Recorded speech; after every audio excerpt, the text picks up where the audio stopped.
Cultural basis, the socio-cultural shaping of behavior, and the concept of culture. The culture is the people's way of life. We are born in a culture which is already in existence. Our culture plays an important role in the makeup of our thinking, our beliefs, behavior, acting, and our values. From birth, culture is embedded deep within us. We learn the patterns and behaviors that are the accepted norms. The socio-cultural perspective of psychology takes into account those socio-cultural forces that affect the individual's behavior, thoughts, and feelings. The role played by society in fostering the individual development and growth is analyzed. So before going to the details, please remember to subscribe this channel. Thank you. The socio-cultural approach. It provides the researcher and the psychologist with a more informed view and understanding of the motivations which cause a person to behave in a particular way. It provides a wide understanding of how people acquire cognitive abilities at an early stage. Then it emphasizes the influence of the society on our learning process. And it looks at how a person's experience, influences, and culture help shape why they act the way they do. So, in the socio-cultural approach, it helps the researcher or the psychologist to get a more information or a more informed view about how the people behave in certain occasion in certain way, and how the people acquire the cognitive abilities in an early age, and how the society or the culture influence the people in their learning process. So all these things are explained by the psychologist through the socio-cultural approach. So they get a detailed idea of the human behavior. The socio-cultural factors such as language, art, social norms, and social structures, they can play significant role in the development of our cognitive abilities. Socio-cultural factors and behavior. What are socio-cultural factors? They are the forces within cultures and societies that affect the thoughts, feelings, and behavior of individuals. So, socio-cultural factors are those forces within a society or a culture, and it affects a person's thought, feelings, and behavior. The socio-cultural factors affect business, economic, political, environmental, and religious outcomes. Now let's see what are the social cultural factors, or what include the socio-cultural factors. The socio-cultural factor includes income and wealth distribution, social classes, attitude towards education and work, language, customs and taboos, business and health practices, housing, religious beliefs, population and housing, social mobility, age distribution, and social values. So, socio-cultural factors include these things. And what is considered normal in one society may be deemed immoral or unusual in another society. For example, dressing in bikinis in the Western world is perfectly normal over there. But in Arab countries, it is prohibited among women. The socio-cultural factors differ from region to region depending on the population factors, the government policies, traditions, lifestyles, beliefs, and the environment. So the socio-cultural factors also differ from one region to another region. For example, people in urban society are more likely to experiment with new and exotic dishes than people in small towns and rural areas.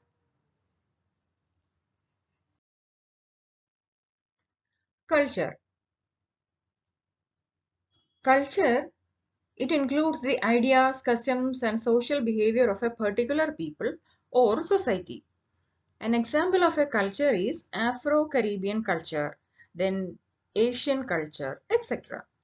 A culture is a way of life for a group of people and their behavior, beliefs, values, and symbols that they accept, generally without thinking about them.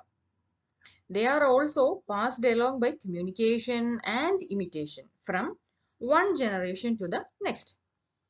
You might share a unique set of behavior and attitude with someone of the same culture.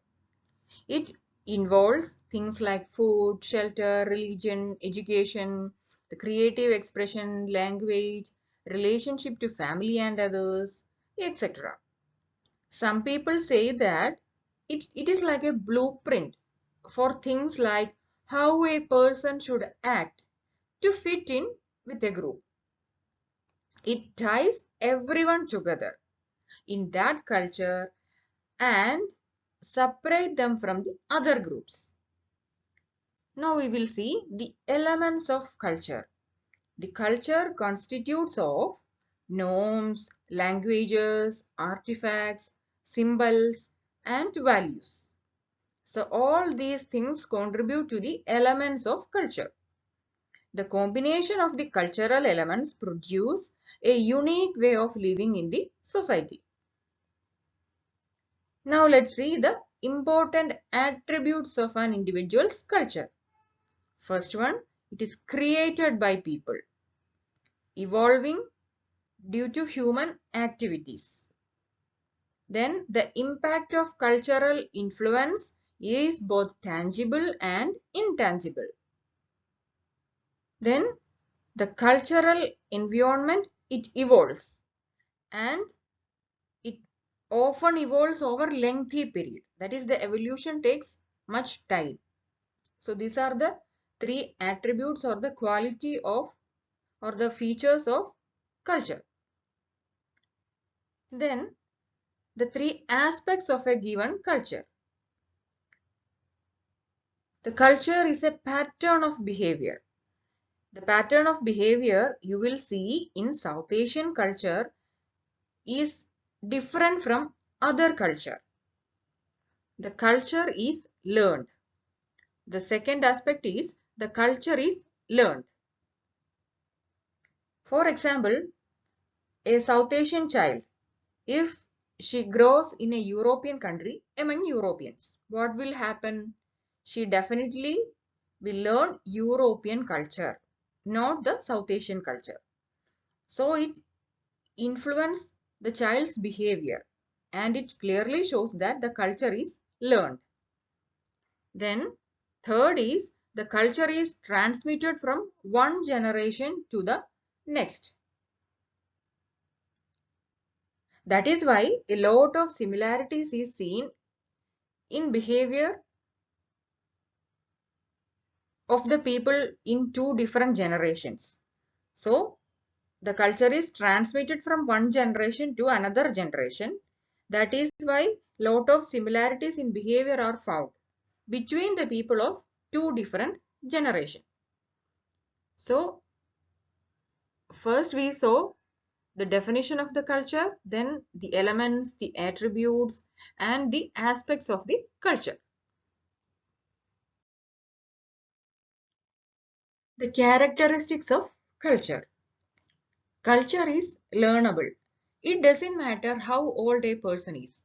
You can learn a different culture, either consciously or unconsciously. In a sense, it means that you can learn all kind of behavior. For example, going to the gym. a pattern of making one's hair, standing in a line, the mode of dressing are all behaviors that we can learn. Culture is abstract. It is a fact that culture is something that you cannot see or touch, thereby making it abstract. Culture only exists in the minds of people, and it portrays itself through the habits of people. It practically affects the people's way of thinking and the way people do things. You can only see a culture in a behavioral form or in a regularly patterned fashion called culture. So, culture is abstract. Culture is a designed, cultivated behavior. Culture from its definition shows that you learn behavior, culture patterns, and aligns with someone's behavior, or perhaps one's behavior is dependent upon another. The model is according to someone's behavior. So it is designed and a cultivated behavior. Then culture is an outcome of behavior. Cultural knowledge is the outcome of behavior. The individual begins to learn how to handle certain things. It could be how to swim or even show hatred towards someone. So, the culture shows the outcome of the behavior of the people in that society. Then, culture is dynamic. The dynamic nature of culture is proof that it is liable to change as it interacts with other cultures. The integration of different people makes it very simple for culture to change as a result of constant interaction with other cultures. So, the culture is dynamic. The exchange of ideas and symbols are factors that contribute to its dynamism. It makes it easier for people to adapt to changes in the environment. Now we will see the three components of culture. First one is the cognitive component. The cognitive component of an advanced society's culture is quite distinct from that of a primitive one because of the refinement of knowledge through systematic testing and observation. Then, material component. It consists of all the tangible things that human beings make. For example, the housing where people live, the furniture they use, the material goods they possess. And the third component of the culture is a normative component. That is norms. It consists of the values, beliefs, and rules by which society directs people's interactions. So these are the three components of culture. Then what is a cultural transmission? It is a method of learning new information. How? Through interactions with other people and their culture. So, cultural transmission is a method of learning new information through the interaction with other people and their culture. It is a process of learning new information through socialization and engagement with those around you. So, this is cultural transmission. Now, let's have a quick recap on what we have learned. We have learned the socio-cultural approach, the socio-cultural factors and behavior, and the culture, its elements, attributes, aspects, characteristics, and components. So, culture is a comprehensive concept. It includes almost everything around you, and it influences a person's thought process and behavior. Hope you like this video. Please subscribe and share. Thank you and keep smiling.